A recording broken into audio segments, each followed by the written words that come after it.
And we'll instead start right off with Kimber Stanhope, who is from the University of California, Davis, and she will be speaking on metabolic effects of fructose versus glucose. So Kimber.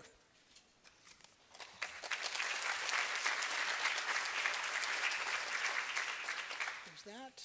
We've got some water and your timer. Okay.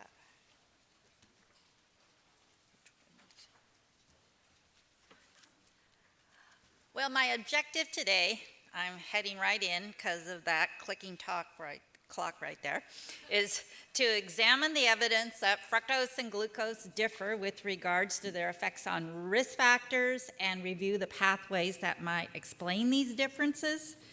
And of course, to do that, I'll be focusing on our study in which we looked at fructose versus glucose, but also our follow-up study where we also looked at high fructose corn syrup versus fructose and glucose. Talking about the high fructose corn syrup results is, of course, more relevant to the foods we consume, but also it does provide what I hope you'll think is a little more insight into the effects of fructose and glucose. So, moving on, it was going back more than 10 years ago now, some of the hardest years of my life. We tested the hypothesis that with regards to risk factors, fructose and glucose being chemically identical, were not identical at all. We studied 32 men and women. They were all over the age of 40. They were all overweight or obese. And every day for 10 weeks, they consumed 25% of their energy requirement as either fructose or glucose-sweetened beverages. Our study design was complicated in that for the very first 2 weeks of the study, the baseline period, the subjects actually lived at our clinical research center. This is actually back in the days of NIH subsidies where it was affordable to do such things. Such studies will never happen again, I fear. But for 2 weeks, they lived at the research center and went through daily experimental procedures. The next 8 weeks, intervention started. They drank their beverages 3 a day with their usual ad lib diet. And then they returned to the research center for the final 2 weeks of the study. Intervention continued, but they consumed, again, the energy balance standardized diet provided by the research center. And this is typical of what the diet looks like. Across the top is the baseline diet without the beverages. It was 55% of calories as complex but very refined carbohydrate. Below is the intervention diet, as similar as possible, but 25% of that refined complex carb is now either glucose or fructose in that beverage.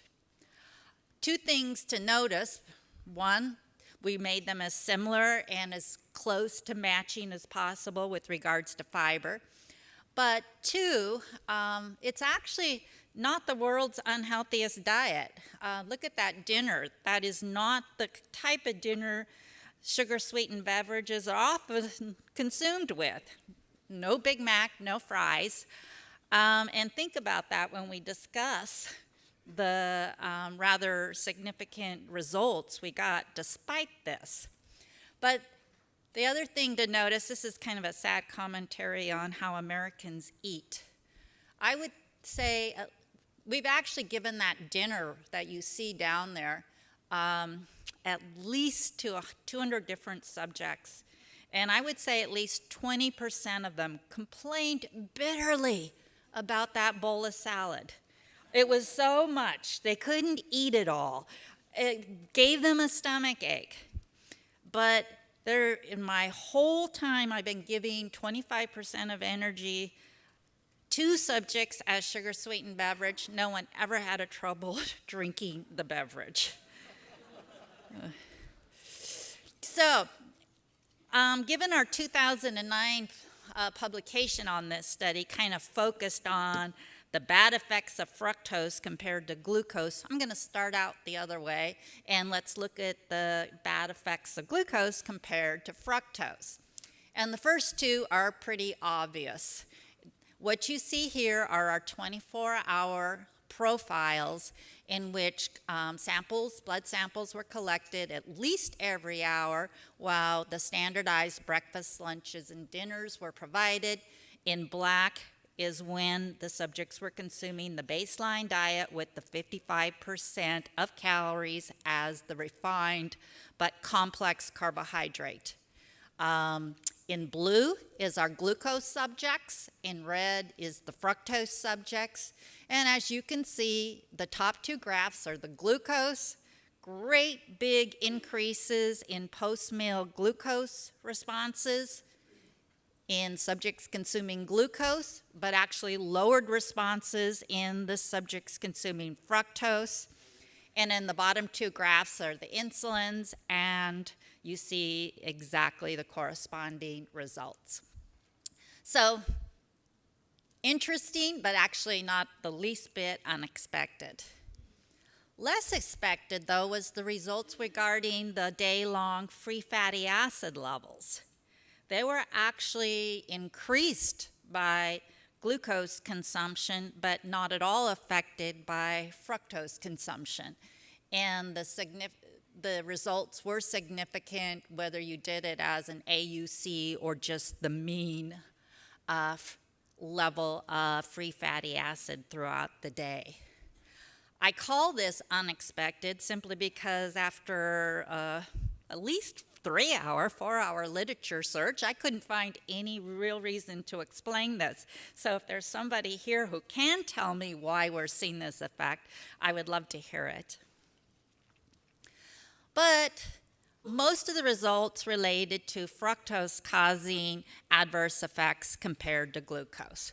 We found, compared to glucose, consumption of fructose increased de novo lipogenesis, decreased fat oxidation, increased the 24-hour levels of triglycerides, and fasting and postprandial levels of LDL, ApoB, ApoC3, oxidized LDL, postprandial remnant lipoprotein, cholesterol, and triglyceride.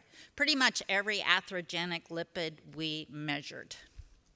It also decreased insulin sensitivity, and it increased the 24-hour levels of uric acid.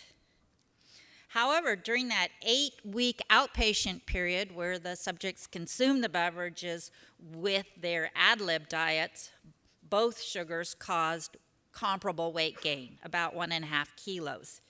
Interestingly, though, fructose caused a significant increase in visceral fat, measured by computed tomography, and glucose consumption increased the subcutaneous fat. So, what's going on? Why, when all we did was simply take away some of that very refined bread and replace it with either a glucose beverage or a fructose beverage, did we see such different effects? Well, let's start with glucose. Glucose leaves the intestine via the portal vein, and its first stop is the liver. This gives the liver first rights to all the sugars we consume. The liver can pull that sugar in for its own use, or it can leave it alone and allow it to bypass and be delivered to the rest of the body. Now, in the case of glucose, this decision is made by phosphofructose kinase. This rate-limiting enzyme is regulated by hepatic energy needs.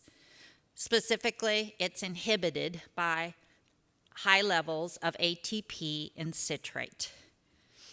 Therefore, when the liver does need energy, ATP, citrate, their levels are low, and glucose is taken up by the liver and used to replenish energy levels, the ATP and citrate, and to replenish the glycogen supplies.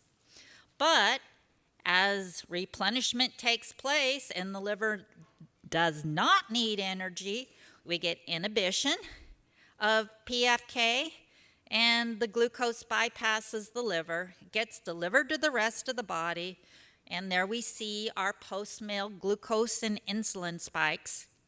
And quickly, though, the glucose is utilized, taken up by the brain, the muscles, the fat cells, nerve cells, and so forth. Now, this scenario fits in nicely with the established paradigm for the development of metabolic syndrome. And this paradigm is based on positive energy balance causing an increase in body fat. In the case of glucose, this increase in body fat is very likely promoted by our higher levels of circulating insulin. And with increased body fat, we get bigger adipocytes. Bigger adipocytes are insulin resistant, and they do a poor job of keeping triglycerides and therefore free fatty acids go up. With increased free fatty acids, they get delivered to the liver, and with the help of that increase in circulating insulin, we get increases in liver lipid. And liver lipid leads to higher levels of VLDL production and secretion and dyslipidemia. But also an increase in liver lipid increases hepatic insulin resistance, which is bad news because then that further increases our VLDL production and secretion. And that's further going to increase our dyslipidemia. And between the free fatty acids and the dyslipidemia, we're likely to get an increase in intramyocellular lipid, which might be just one of the mechanisms by which we see increases in whole body insulin resistance. At the same time, there could be inflammatory factors involved that also cause hepatic insulin resistance or help to increase liver lipid levels. Now, the scenario is different with fructose. It does leave the intestine via the portal vein and go directly to the liver. But this time, the enzyme in charge is fructokinase, which is not regulated by hepatic energy needs. Therefore, when the liver does need energy, or even when the liver doesn't need energy, it's turned on. Therefore, nearly all the fructose in that fructose-sweetened beverage or in the big gulp is taken up by the liver, and very little of the fructose we consume gets into the circulation. Very little of it is delivered to the rest of the body, and instead it's in the liver causing fructose overload. Well, what's the problem with fructose overload? Well, the liver does the best it can with this overload of substrate. Some of it does get turned into glucose and glycogen. Some of it gets turned into lactate, some of it gets turned into energy, but the leftover does cause an increase in de novo lipogenesis, the process by which the liver turns sugar into fat. De novo lipogenesis causes inhibition of fat oxidation.